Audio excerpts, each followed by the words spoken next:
Melea ia wa atu tatu faasalonga I lau fionga I minsta whamsinonga ia inis fom ta upu salanga ia le mai tau atu I le to tele ni sui fai pule salanga langa ta upu le ofisa whamsinonga se tulai mai lau fionga minsta.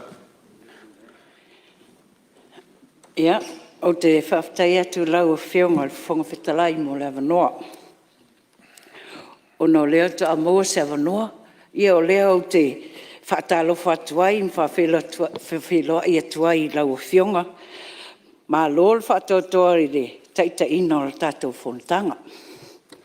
Whaatalofa mwhawhiloa I atufo I pa ia mawalunga o le fio sui uspono le nei palmene. A fio lau fionga le tamaitai palmia. Whapea sa whainga I a fionga I minsta o ka peneta, ia mautou a fionga I minsta langlango. Whawhiloa I atufoi, lau a fionga le taitai o le tuangai, whapea le sui malu, sui taitai, whapea sui malu le nai tu o le maota. Whawhiloa I atufoi whaaululunga o mtanga luenga, whaalapa tutonga tu moote a tatou malo.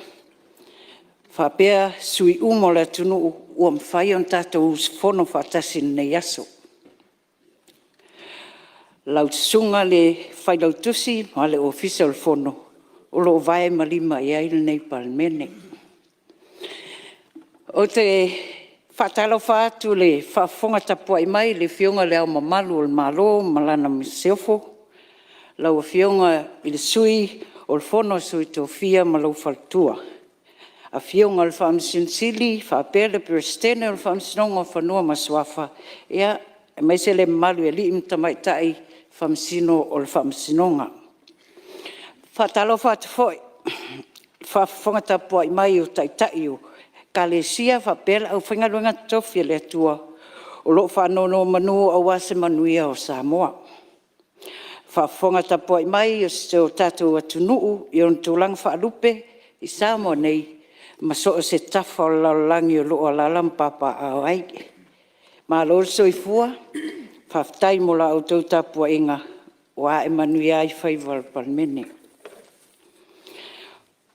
O te whaatalo whaatu foi, I le whaafonga tapua I mai o sio uitu malo, Faasaleleaga numero muamua, Salelonga matafua. Su o la uwhangaluenga tofi, so se whata whaitaulanga I te tono se o tātou tu malo. Le paia o tapaau Salelonga, ai tainane le afio o le tau whasina, ma lala le matuatala, ma le mamalu toi loto, ia whaftai mo la autou talo, ma la autou tapuenga. Lau a fionga le whongawhitalai. Ui ina ele o awhea le neimtanga luenga le tala whaopopo le tupe, e peo na tatia ai ma mota. Ai le mawhai lava le fia, tali atu ono o nisi o mata upu sa awhea ai le neimtanga luenga. Mai e to o lua lava sui sa awhea le neimtanga luenga, o le mea muamua, o le Sili, o lona lua, o le whautuanga mastalsanga.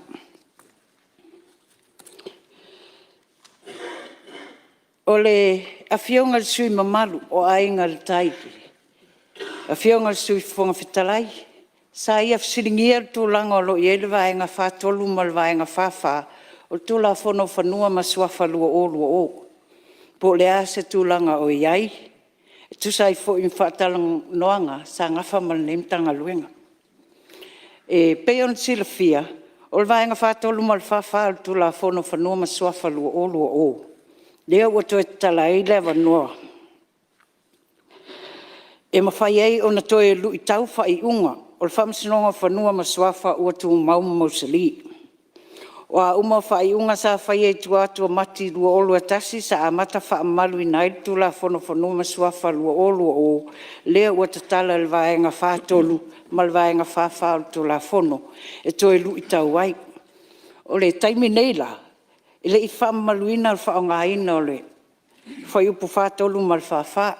O toe sila mtanga luenga mwhamsinonga whanua maswafa pe tala whea ngai le whaongaina o le whātolu ma le whawha o na o tūlanga onga e ono tūlai mai pe a whai e whaau wina Awa o le ato i langalanga ai le tele o whaiunga o le whamisinonga whanoma suafa ua tū mauma mausali.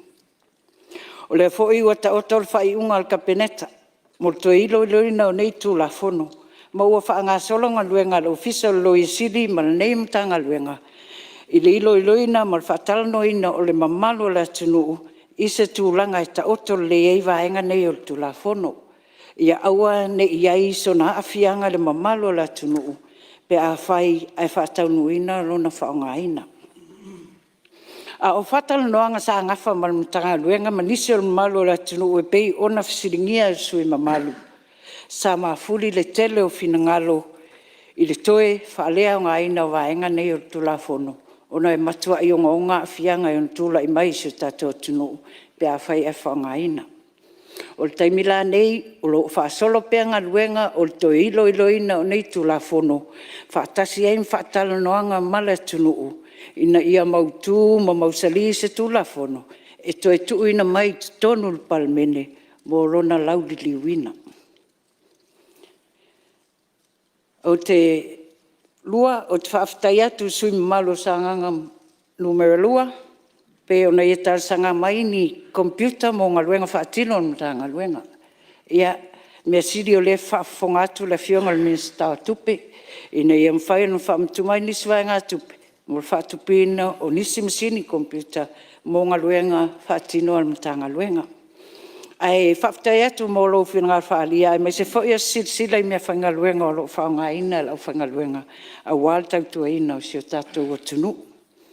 Ia, lau whionga le whonga whitalai. Pau ia mta upu salanga mai e nisi o sui mar, e pei o nā whea ai le mtanga luenga o whamasinonga. E mole atuai le nganga o le whaafitai whina ngā sa tu ina mai, ma le whaasoa mai. A wāle anga i luma au nanga le mtanga luenga, mo le tautua ina o si o tātou atunu. Ia, nei tu la, ve ia nei avanoa mo le atuai le whaafitai mtanga luenga whamasinonga, ve stara, Pulusili langolango ma mtanga luenga, mo ngā luenga whaatino. Ia le ngata idea whaafitai fo i sui, pule langolango le ofisa o le komisi o toi fuata inga o to la fono a Samoa, whamanuia le atuai tau ngā luenga whai. Ia, alo whangia fo i le atua lau whionga le whongwhitalai, sui maru umo le palmene, a wāl whianga iai, ma whaiva matiute o wala awina i tātou e le atua. Ia manuia tapo inga Samoa. Soifua. Alo. Paftai. Ia, malo ai lau whionga le minsta mo le saunuanga malama. Le fu manino ia le maota e mese foi o nisi o sui mamalu sa langalanga nisi mtau. Paftai o lewa tatie Malae le whaamamanga lau whionga le minsta man tanga luenga. Ia, mo le anga ilumanai. Mele ia malo paftai.